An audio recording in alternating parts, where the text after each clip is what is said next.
പുതിയൊരു വീഡിയോയിലേക്ക് എല്ലാവർക്കും വീണ്ടും സ്വാഗതം.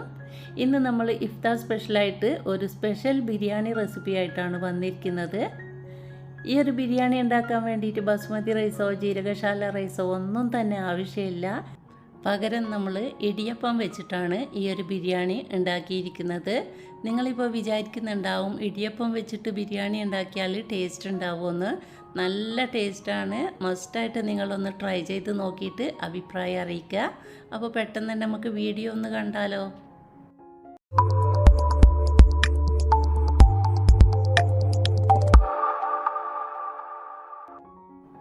വെജിറ്റബിൾ ബിരിയാണിയാണ് നമ്മൾ ഉണ്ടാക്കിയെടുക്കുന്നത്. അപ്പോൾ അതിനായിട്ടൊരു 1/2 കപ്പ് ബീൻസ്, 1/2 കപ്പ് ക്യാരറ്റ്, ഒരു 1/4 കപ്പ് വരെ ക്യാബേജ്, അതുപോലെ ഒരു വലിയ ഉരുളക്കിഴങ്ങ്, കൂടെ തന്നെ ഒരു വലിയ സവാള കട്ട് ചെയ്ത് വെച്ചിട്ടുണ്ട്. അതുപോലെ ഒരു ടേബിൾ സ്പൂൺ ഇഞ്ചി വെളുത്തുള്ളി പേസ്റ്റ്, ഒരു വലിയ ക്യാപ്സിക്കം ചെറുതായിട്ട് കട്ട് ചെയ്ത് വെച്ചിട്ടുണ്ട്, 4 പച്ചമുളക് കട്ട് ചെയ്ത് വെച്ചിട്ടുണ്ട്, കൂടെ തന്നെ 2 തക്കാളി കൂടി എടുത്തിട്ടുണ്ട്.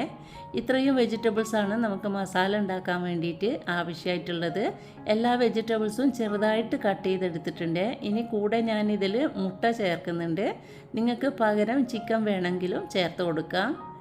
ഇനി മസാല ഉണ്ടാക്കിയെടുക്കാൻ വേണ്ടിയിട്ട് കടായി ചൂടായി വരുമ്പോൾ 3 ടേബിൾ സ്പൂൺ വെളിച്ചെണ്ണ ഒഴിച്ച് കൊടുക്കുന്നുണ്ട്. ആദ്യം തന്നെ നമുക്കിതിലോട്ടൊരു പകുതി സവാളയും കുറച്ച് കാഷ്യൂ നട്ട്സും റൈസിൻസും കൂടിയിട്ട് ഒന്ന് വറുത്ത് കോരിയിട്ട് മാറ്റി വെക്കുന്നുണ്ട്. കാരണം നമുക്ക് ബിരിയാണിയുടെ മുകളിലൊന്ന് ഗാർണിഷ് ചെയ്ത് കൊടുക്കാൻ വേണ്ടിയിട്ടാണ് ഇങ്ങനെ ചെയ്യുന്നത്.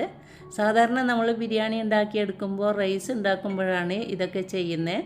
പക്ഷേ ഇത് റൈസ് വെച്ചിട്ടല്ലല്ലോ ബിരിയാണി ഉണ്ടാക്കിയെടുക്കുന്നത്. അതുകൊണ്ടാണ് മസാല ഉണ്ടാക്കുന്നതിന് മുമ്പ് തന്നെ നമ്മളിത് ഫ്രൈ ചെയ്തിട്ട് മാറ്റി വെക്കുന്നത്. എല്ലാം കൂടി ഒരു ഗോൾഡൻ കളറായി വരുന്ന സമയത്ത് ഇതിൽ നിന്നും മാറ്റി വെക്കണം. എന്നിട്ട് അതേ ഓയിലിൽ തന്നെയാണ് നമ്മൾ മസാല ഉണ്ടാക്കിയെടുക്കുന്നത്. ഇനി ഞാൻ ഇതിലോട്ട് ഇട്ട് കൊടുക്കുന്നത് ഇഞ്ചി വെളുത്തുള്ളിയാണ്. ഇഞ്ചി വെളുത്തുള്ളി അരച്ചെടുത്തിട്ടൊന്നുമില്ല, ചെറുതായിട്ട് കട്ട് ചെയ്തെടുക്കുകയാണ് ചെയ്തത്. കൂടെ തന്നെ പച്ചമുളക് കൂടി ചേർത്ത് കൊടുക്കുന്നുണ്ട്. 4 പച്ചമുളകാണ് എടുത്തിരിക്കുന്നത്. എല്ലാം കൂടി ഒന്ന് മൂത്ത് വരുന്ന സമയത്ത് കട്ട് ചെയ്ത് വെച്ചിരിക്കുന്ന സവാള ഇട്ട് കൊടുക്കുക. ഒരു സവാളയാണ് ഞാൻ എടുത്തത്.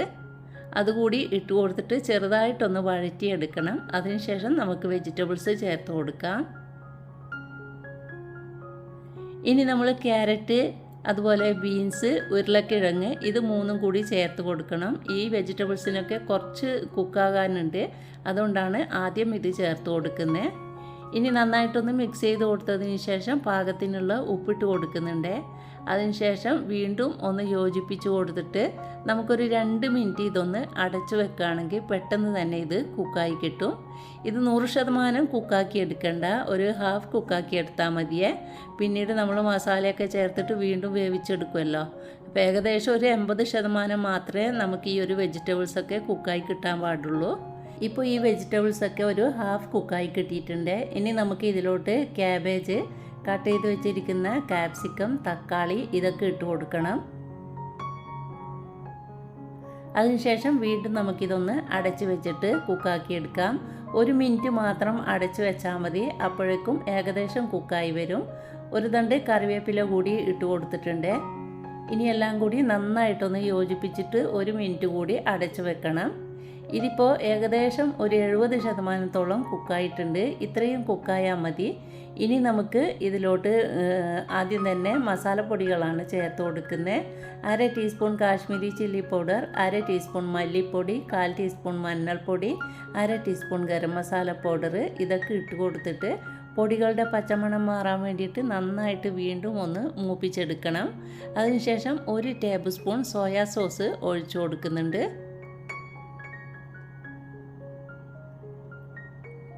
ഇനി നമുക്ക് ഈ ഒരു വെജിറ്റബിൾസൊക്കെ ഒരു സൈഡിലോട്ട് മാറ്റിയിട്ട് ഇതിലോട്ട് ഒരു മുട്ട പൊട്ടിച്ചിട്ട് ഒഴിച്ചു കൊടുക്കുന്നുണ്ട്. മുട്ടയ്ക്ക് പകരമായിട്ട് നിങ്ങൾക്ക് ബോൺലെസ് ചിക്കൻ വേണമെങ്കിൽ ഒന്ന് വേവിച്ചെടുത്തിട്ട് ചെറുതായിട്ട് കൈ വെച്ചിട്ട് പിച്ചിട്ട് ഇതിലോട്ട് ഇട്ട് കൊടുത്താൽ മതി. ഞാനിപ്പോൾ മുട്ടയാണ് ചേർത്ത് കൊടുത്തത്. ഈ മുട്ട നന്നായിട്ടൊന്ന് ചിക്കിയെടുത്തിട്ട് അതിനുശേഷം നമുക്ക് ഈ ഒരു വെജിറ്റബിൾസുമായിട്ട് യോജിപ്പിച്ച് കൊടുക്കാം. ഇനി മസാല നമുക്ക് മാറ്റി വെക്കാം. ഇനി ഇടിയപ്പം ഒന്ന് വേവിച്ചെടുക്കണം. അതിനായിട്ട് ഒരു പാത്രത്തിലോട്ട് കുറച്ച് വെള്ളം വെച്ച് കൊടുത്തിട്ടുണ്ട്. അതിലോട്ട് ഒരു 1/2 ടീസ്പൂൺ വരെ ഉപ്പിട്ട് കൊടുത്തിട്ടുണ്ട്. ഡബിൾ ഹോഴ്സിൻ്റെ ഒരു പാക്കറ്റ് ഇടിയപ്പമാണ്, ഇൻസ്റ്റൻറ്റ് ഇടിയപ്പമാണ് ഞാൻ എടുത്തിരിക്കുന്നത്. ഇത് നമുക്ക് തിളക്കുന്ന വെള്ളത്തിലിട്ടിട്ട് ചെറുതായിട്ടൊന്ന് കുക്കാക്കി എടുക്കാനുണ്ട്. അപ്പോൾ അതിന് വേണ്ടിയിട്ടാണ് നമ്മൾ വെള്ളം തിളക്കാൻ വേണ്ടി വെച്ചിരിക്കുന്നത്. ഇനി വെള്ളം തിളച്ച് വരുന്ന സമയത്ത് ഇതിലോട്ട് ഞാനൊരു ഇതുപോലത്തെ ഒരു അരിപ്പപാത്രം വെച്ച് കൊടുക്കുന്നുണ്ട്. സ്റ്റീലിൻ്റെ അരിപ്പപാത്രമാണ്, പ്ലാസ്റ്റിക് ഒന്നും വെച്ച് കൊടുക്കരുത്. ഇനി ഈ ഒരു അരിപ്പപാത്രത്തിൽ ഇട്ടിട്ടാണ് നമ്മൾ ഇടിയപ്പം വേവിച്ചെടുക്കുന്നത്. കാരണം ഡയറക്റ്റായിട്ട് നമ്മൾ ഇട്ട് കൊടുത്തു കഴിഞ്ഞാൽ ഇത് കോരിയെടുക്കാൻ വേണ്ടിയിട്ട് ബുദ്ധിമുട്ടേക്കും. അപ്പോൾ ഇതുപോലെ ഒരു അരിപ്പപാത്രത്തിൽ വെച്ചിട്ട് നമ്മൾ വേവിച്ചെടുക്കുകയാണെങ്കിൽ നമുക്ക് പെട്ടെന്ന് തന്നെ കോരിയെടുക്കാൻ പറ്റുമല്ലോ. ഇത് ഞാൻ ചെറുതായിട്ടൊന്ന് കുക്കായി വരുമ്പോൾ ഒന്ന് തിരിച്ചിട്ട് കൊടുത്തിട്ടുണ്ട്. 1 മിനിറ്റ് കൂടി ഇതുപോലെ ഒന്ന് കുക്കാക്കി എടുത്തതിന് ശേഷം നമുക്ക് ഈ ഒരു അരിപ്പപാത്രം വെള്ളത്തിൽ നിന്നും എടുത്തു മാറ്റാം.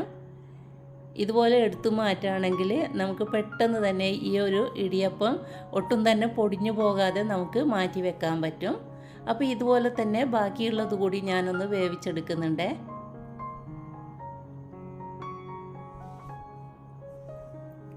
ഈ ഒരു പാക്കറ്റിൽ 6 ഇടിയപ്പമാണ് ഉള്ളത്. അപ്പം 3 വെച്ചിട്ട് ഞാൻ 2 തവണയാക്കിയിട്ട് ഇത് കുക്കാക്കി എടുത്തിട്ടുണ്ട്.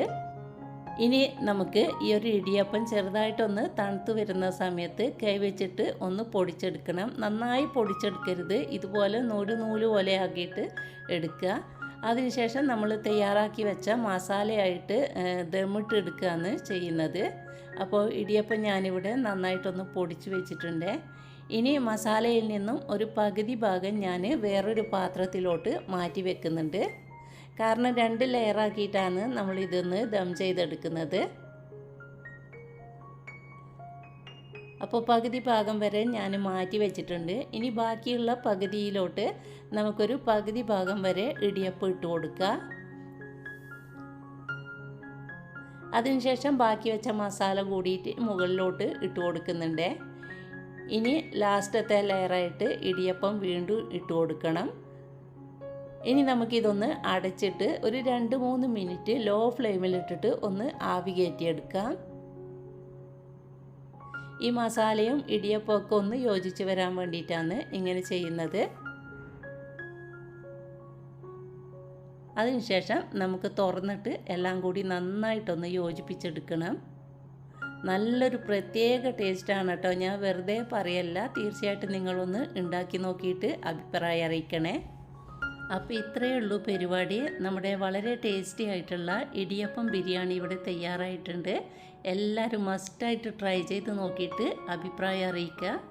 ചൂടോടുകൂടി തന്നെ നമുക്കിത് സെർവ് ചെയ്യാം. ചൂടോടുകൂടി കഴിക്കുമ്പോഴാണ് നല്ല ടേസ്റ്റ് ഉണ്ടായിരിക്കുക.